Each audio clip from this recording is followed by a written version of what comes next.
Welcome to Word to Action at Home.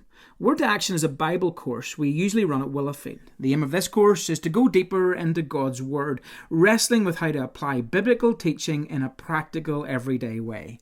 The main purpose of the course is to help equip us in our devotions and Bible study at home, looking at how to engage with the passage or story or truth of this ancient book in a very relevant way. I hope you will find these recordings helpful and practical.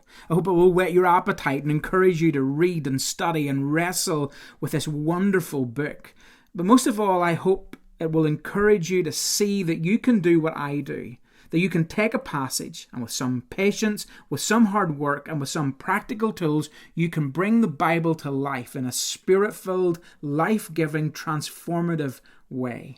So whoever you are, whatever your Bible knowledge, even if you've never read the Bible before, I'm glad that you're joining me for these studies. Be blessed.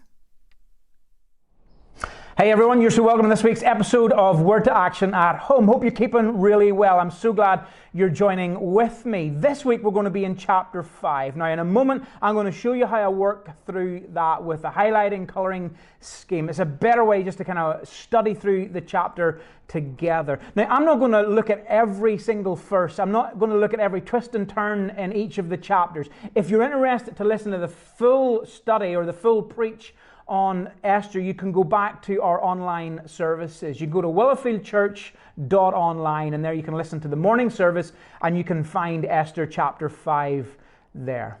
But for now, let's just lift out some things that I didn't address in the preach. First thing I want to do is get the cast here. So let's just highlight who comes onto our scene. So you've got Esther in verse 1. You have the king who's also in verse 1. That's obviously Xerxes. If you drop down to verse 4, you see Haman there. And then drop down to verse 9 and we see Mordecai. The next people that we see down in verse 14 is Zeresh. That's Haman's wife and all his friends. So that's the cast that we have in this chapter. Let's go back and work through some interesting things. So this is the third day of a fast. So remember we end at chapter 4 with this prayer and fasting. That 3 days of prayer and fasting to contend before God. The big panic in chapter 4 was, could Esther get an invitation to go and see the king? Because remember, and we'll stress this because this is important to remember, for such a time as this, Esther going boldly where no Esther had gone before requires her to go to the king. But it's not as easy as that. There is a rule or there is a law that says you cannot approach the king without an invitation.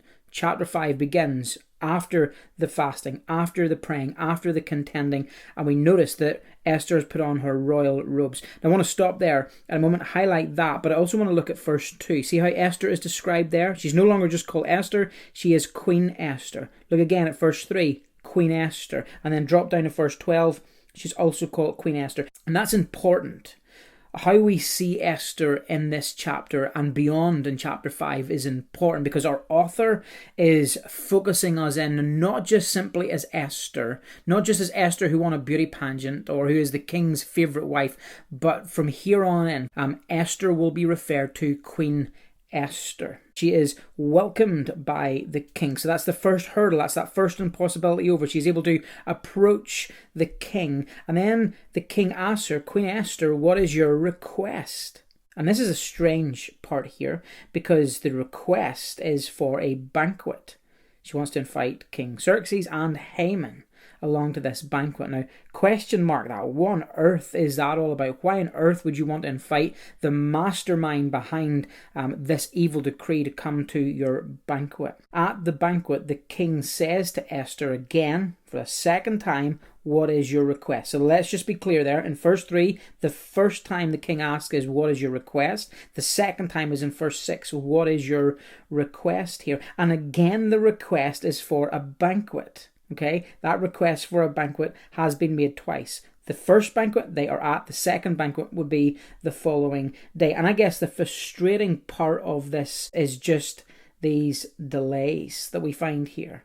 So let's look at what happens after the party. We see Haman. Haman was a happy man as he left the banquet, but when he saw Mordecai sitting at the palace gate, not standing up, not trembling nervously before him, Haman became furious. And that should kick us back into chapter 3. You remember back in chapter 3, the fury, the rage of this disrespect is what got Mordecai into this mess in the first place.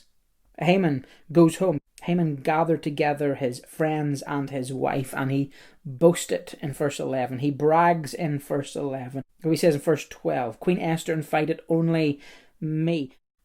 It's important to highlight only me, bragged, boasted, gathered. I want to think a little about his posture in this chapter. So the happy Haman becomes a furious Haman.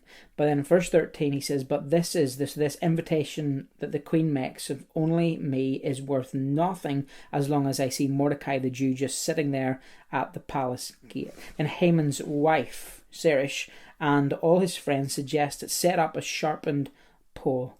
And we end verse 14 with this pleasing Haman. I guess if we were to just chop this chapter into, we'll subdivide it a little bit more, but just if we chop it into for now, what we see is that Esther's posture, so we're back to that posture word again, Esther's posture is one where she appears calm.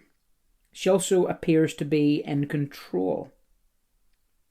When we look at Haman, well, all we can see is that rage that is there. He appears to be out of control. And I guess when we think about the posture, I want to also think about who these two characters are listening to. Who is Esther listening to in this chapter?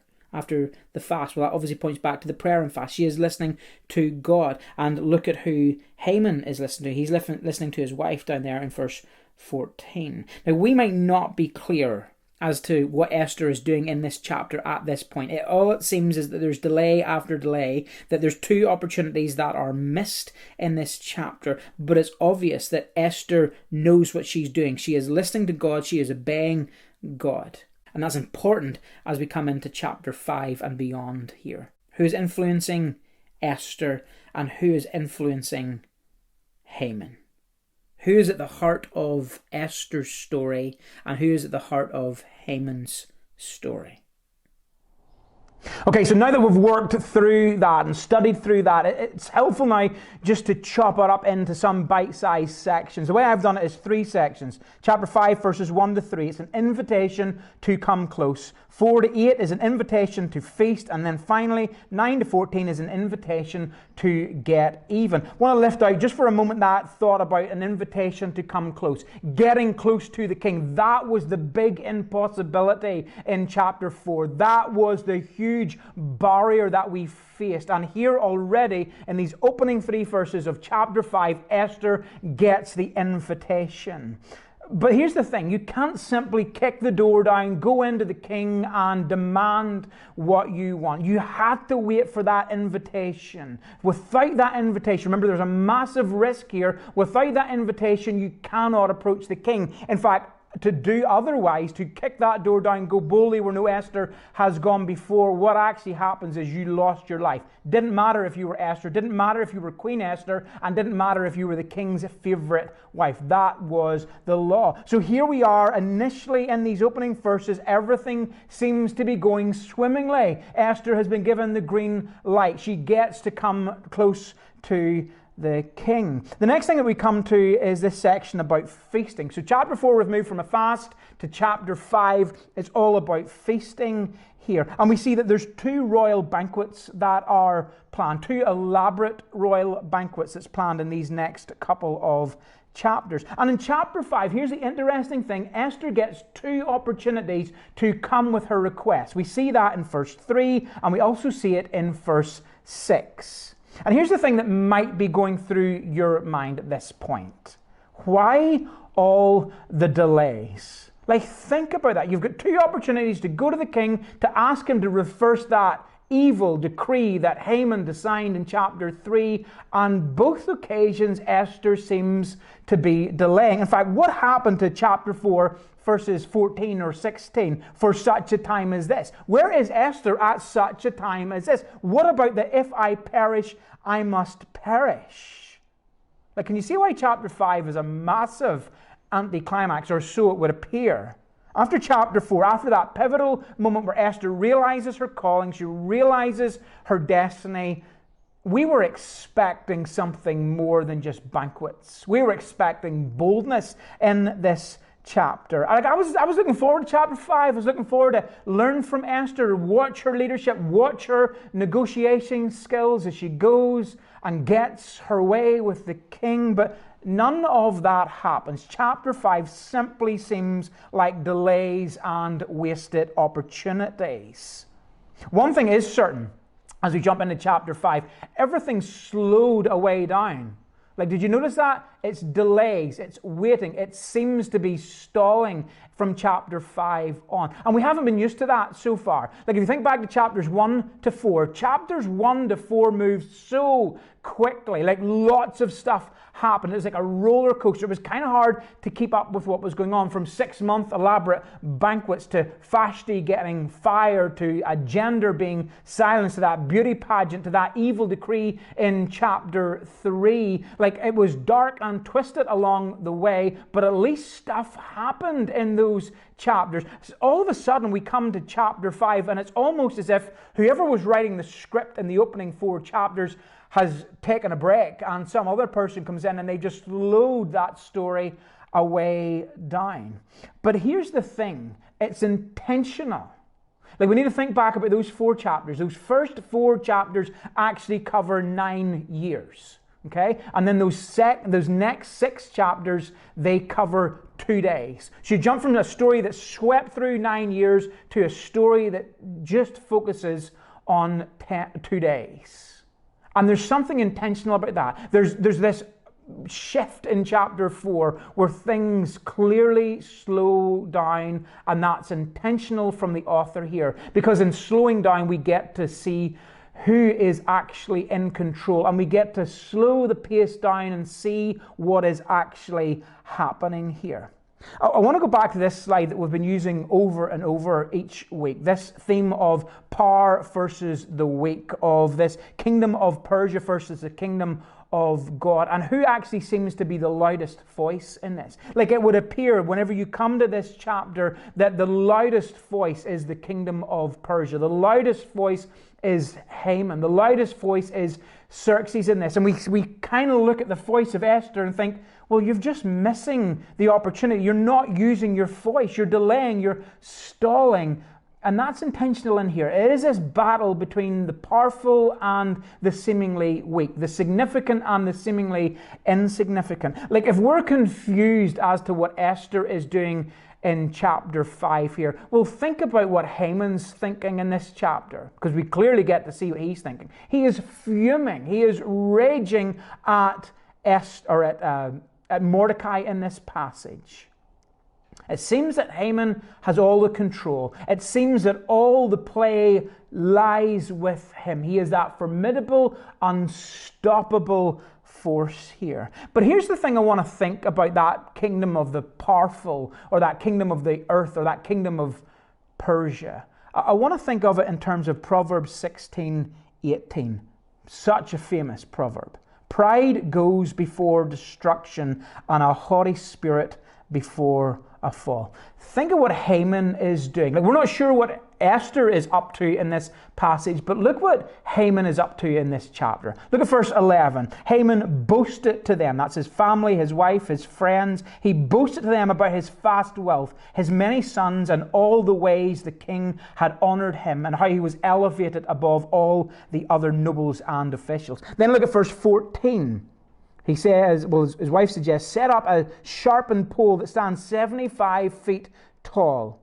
And in the morning, ask King Xerxes to impale Mordecai on it. When this is done, you can go on your merry way to the banquet with the king. And this pleased Haman. This is a chapter that is all about the powerful, but all about the pride of the powerful. Now, in this chapter, all we see is the pride. We do not see the fall, but that fall is coming, and we'll have to wait to a later chapter to see that. So I just want to hold that theme of the powerful here, the theme of Haman here, that theme of pride here, and it's all building and building and building until there will be a great fall, and Haman will get his comeuppance in this chapter.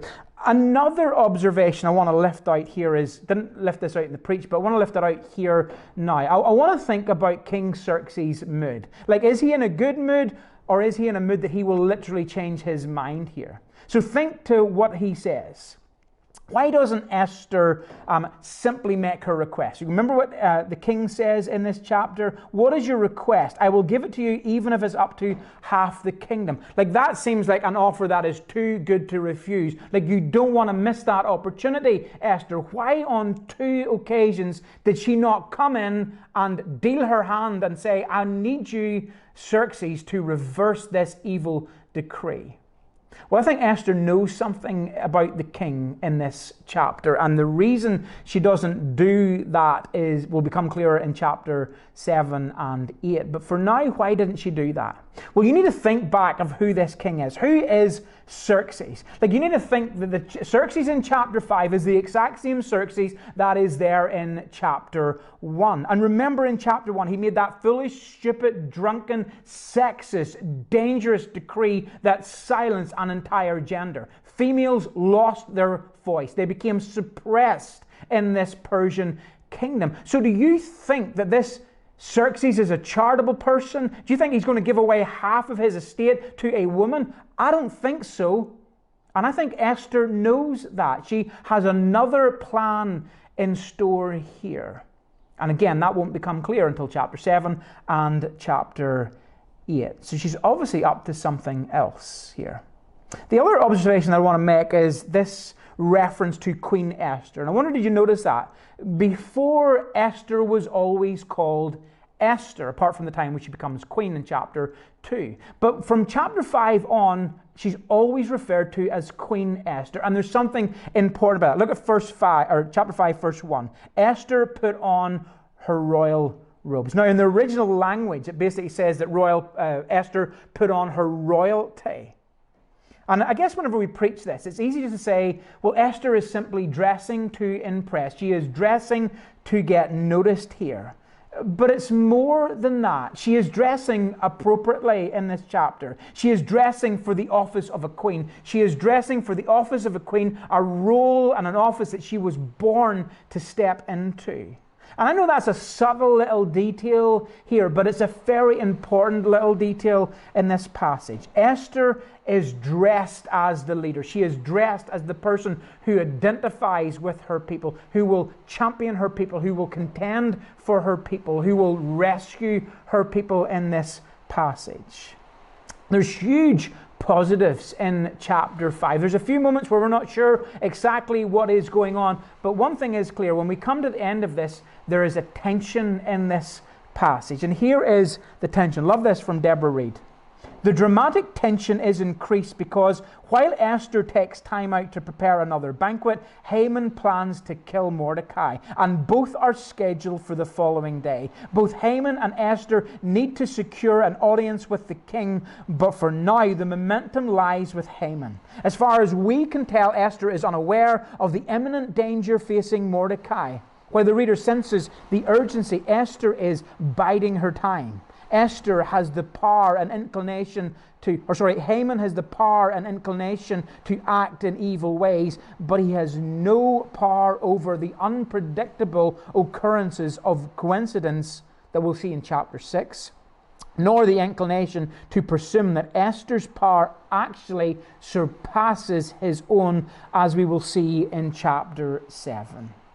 What do we learn from chapter 5? Well, we learn in chapter 5 that there are massive risks to Esther's life. Like, risk number 1 is overcoming that barrier and that obstacle of getting an invitation. She's got the invitation, but that's just step 1 of this plan. There's still risk in this chapter, but we need to remember who is at work behind the scenes. So as our story slows down, I want you to slow down in this and take your time as you work through this and think through this and think about what is actually happening in this chapter. Who is working behind the scenes? Well, God is working behind the scenes. He is working, and He is sovereign, and He is working in the hidden.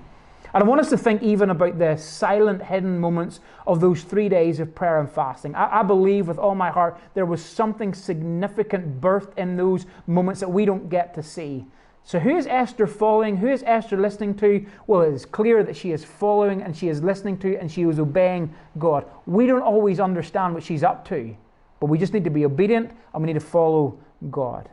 So even when God seems hidden, God is very much present. Even when we don't understand the plot line, God is able to make sense of that plot line in Esther chapter 5, but also our plot line, whatever that looks like. This is Esther chapter 5, finding hope when God seems hidden.